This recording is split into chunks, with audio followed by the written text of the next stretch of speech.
5 issues na hinaharap ng ating bansa. So, pwede mo bang sagutin ito? Tungkol sa inflation at presyo ng pagkain, ano ang konkretong solusyon na pwede mong ma-recommend, na pwedeng i-push ng PDP laban to address inflation and prices ng mga bilihin? Well, the best would be a change of government. Yeah. Because wala talagang plano yung current administration, especially with the issues involving impeachment. Hindi talaga matututukan yung problema ng inflation, which is right now, mga 6% na tayo, di ba? Around 6% inflation as of this month. We are facing such large issues na hindi din talaga maayos to until 2028, where there's a change of leadership. Before, anong masasabi mo dito sa mga inisyatibo ng ating partido para magkaroon ng Leadership Academy at the same time preparation ng mga politiko? Excited ka ba? At anong komentaryo mo? Meron bang ganito sa pinagdaanan mo? Di ba? Sa PDP ka lang yata nakapag-seminar bago Yes. ka naging miyembro. Your comment, please. Well, I'm in full support of this kasi sa Pilipinas lang talaga natin na we are used to weak party systems and we're used to parties switching during elections. Kung sino yung malakas, dun sila lumilipat. And this type of leadership seminar, this type of leadership program, ito yung talagang makakapaglakas sa party systems natin within the Philippines. And kung sakaling hindi ito magagaya ng mga ibang partido, then PDP will be the only strong party system that we will have here. And we can see this type of success in other forms of government, especially yung sa mga parliamentary forms of government like Singapore, na pinalakas mo nila yung partido nila before they focus on specific individual politicians. And that's what we're trying to do here in PDP. We're strengthening the party before we strengthen our candidates. So, full support. Yay, thank you. And syempre kung top 5 issues na hinaharap ng ating bansa. So, pwede mo bang sagutin ito? Tungkol sa inflation at presyo ng pagkain, ano ang konkretong solusyon na pwede mong ma-recommend, na pwedeng i-push ng PDP laban to address inflation and prices ng mga bilihin? Well, the best would be a change of government. Yeah. Because wala talagang plano yung current administration, especially with the issues involving impeachment. Hindi talaga matututukan yung problema ng inflation, which is right now, mga 6% na tayo, di ba? Around 6% inflation as of this month. We are facing such large issues na hindi din talaga maayos to until 2028, where there's a change of leadership. And in the current system that we have now, I don't see any possibility where we would be able to solve inflation before the 2028 election. So I believe that wala talagang pag-asa yung current government natin. We should just focus on electing a better candidate for 2028.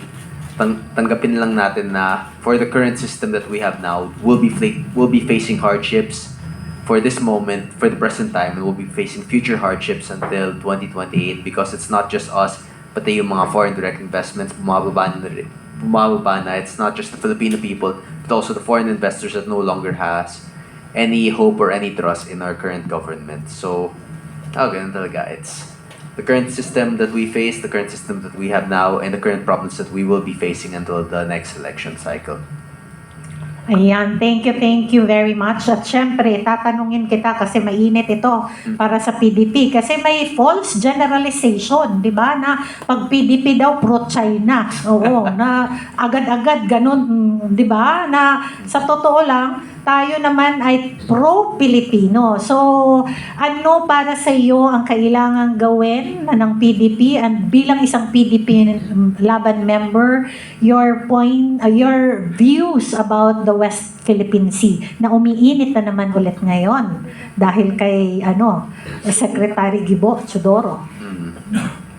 And di lang kay Secretary Gibo, meron din yung kay Tariela. Tariela, yes. So there's more and more issues there. In terms of this conflict in the West Philippine Sea, there's only three choices. Either escalation, de-escalation, or maintaining the status quo. Firstly, ang nangyayari ngayon is escalation. We are escalating the diplomatic issues between Philippines and China regarding the West Philippine Sea. At ang stance naman natin dito is that our diplomatic relationship with China is not primarily just based on our diplomatic issue with the West Philippine Sea. China still remains as our number one trading partner, and madami tayo talaga. We have a shared history with China, especially considering in World War II we were both in conflict with the former Japanese government during World War II with Imperial Japan. And we have shared hardships during World War II with China. We were victims of the same oppressors.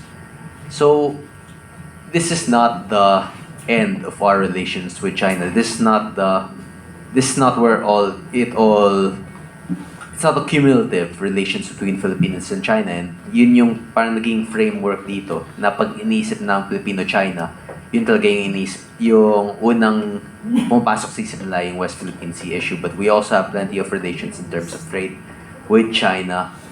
And ultimately, pag mas lumaki at mas naging pag ito yung naging face ng relationships natin with China, I think that this could only escalate and this could only worsen in our position. We should focus on a more neutral position, like what happened during the Vietnam War with America, where we did not directly supply troops, where we did not have direct military involvement. Yun talaga yung dapat natin i-focus as a third world country with a struggling economy. We should not focus on direct military involvements on these types of issues. We should focus instead on building up our own economy, on focusing on local issues, on fixing our domestic policies before we focus on international issues. Kasi hindi talaga natin kaya military ng China if ever this were to escalate into a full-scale conflict.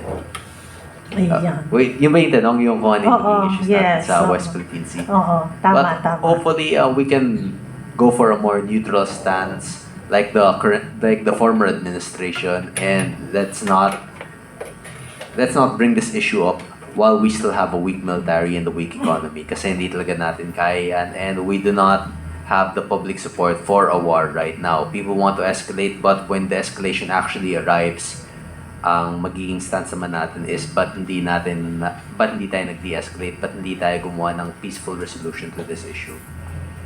O tingnan nyo, ang bata-bata niya, pero ang lalim ng pag-aaral tungkol sa di ba? Oo, ganyan sa PDP, di ba? Kaya welcome talaga sa Sana yung mga ibang dun sa mas mataas sa house, dapat ganyan din sumagot. Oo, di ba? Hindi nga nila masagot pagka tinatanong sila dyan eh. One-sided masyado. Si Kong Kiko, ang lawak ng you have to maintain and protect the people from war. Oo, Yes. ganun yung Medyo mag-skip na tayong kaunti. Anyway, natakil up naman natin yung iba dito nung umpisa, no? Corruption issue, I think, sobra na yung pagsasalita niya dyan at siya yung nanindigan dyan. Kaya nga nagkagigil sa kanya yung mga crocodile. Di ba? Then, siguro hindi na natin itanong. Mag-skip ka nga ng isa, pumunta ka sa Hindi, pwede bang wala Kasi- dyan sa may tanong ako sa Ay, kanya? natatakot ako, ayaw ko. Hindi, Ayaw ko. kasi malawak ang ni Kong eh. Alam na natin Kasi may malawak. isang very urgent issue na hinaharap natin ngayon, which is the Pax Silica issue. Magtanong lang tayo ng komentaryo ni Kong. Baka pwede siyang Pwede ka bang kasi antay na sila. Ang dami nagme-message. Astrologer, sige, kaya na yan. When we talk about that issue, kailangan gawin natin isang talaga. Isang upuan. Sige. Okay. And if I correct Kong Kiko, we need the brain of Kong. Sige.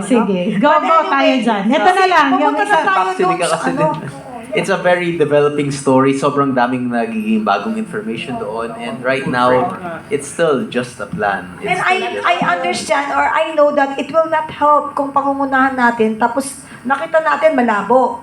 Lalo natin palalabuin when we tackle it up nang hindi pa hinog. Yes. Mahirap yung hinog sa pilit. Hirap puro pangako. Parang racket lang yan.